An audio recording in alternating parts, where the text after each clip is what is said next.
基隆某一个社区发生火灾，造成消防的小队长接连加不幸来殉职。这导火真家厝内面物件是蹲甲目睭就影响搜救。做火入去拍火人员就表示讲，这小队长第一届入去的时阵有挂强生命达，先互掉伫内面的人使用。要拿第三届入去火场的时阵，为着要救这细路的查某人，才会甲面达拔掉，互伊来用。 火灾了后，消防署长肖焕章甲基隆消防局长尤嘉义两个人伫咧基隆消防人员的陪同之下，做伙去火灾现场来勘查。面对媒体咧问讲火灾初步调查的情形，基隆消防局长尤嘉义讲到这一届火灾上界主要的关键。房间在最里面以外，就是我刚讲的路径全部都有杂物的堆积啦，所以在抢救上跟疏散上确实是比较困难。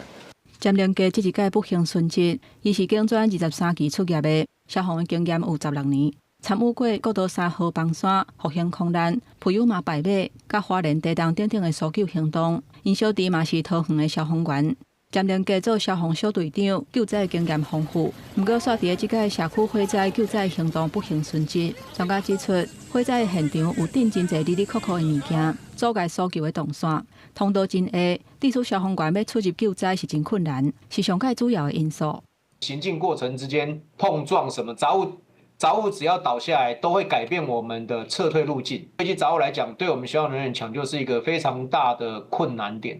另外，为着要把掉伫内底住户救出来，接连家入去火场3届，今开始伊就甲强生的面搭，互掉伫内底住户来使用。历史伊第3届入去火场，看到住户的情形真危急，就甲伊的空气面搭，互住户来使用。结果伊家己却是去互烟砸到伤抓昏去。 落尾手送病院去救，要是救无转来。学者指出，消防员若是无加扎空气管，当强生面搭，互防救的民众使用的时阵，内底供应的空气其实就是消防员排迄个空气管，较侪人咧使用，空气消磨了较紧。那气瓶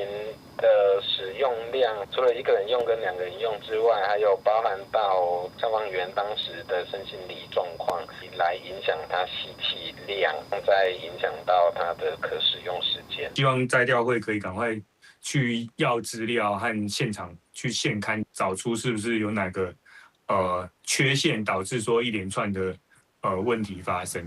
这届消防员不幸殉职，消防员工作权益促进会特别呼吁基隆市政府甲消防署，应该爱赶紧调查清楚，莫让消防员白白来牺牲。消防局嘛表示，目前火灾的原因还当伫调查，呼吁民众厝内爱安火灾的警报器，平常时厝内逃生的通道都要保持通透，唔通顶一寡哩哩扣扣的物件。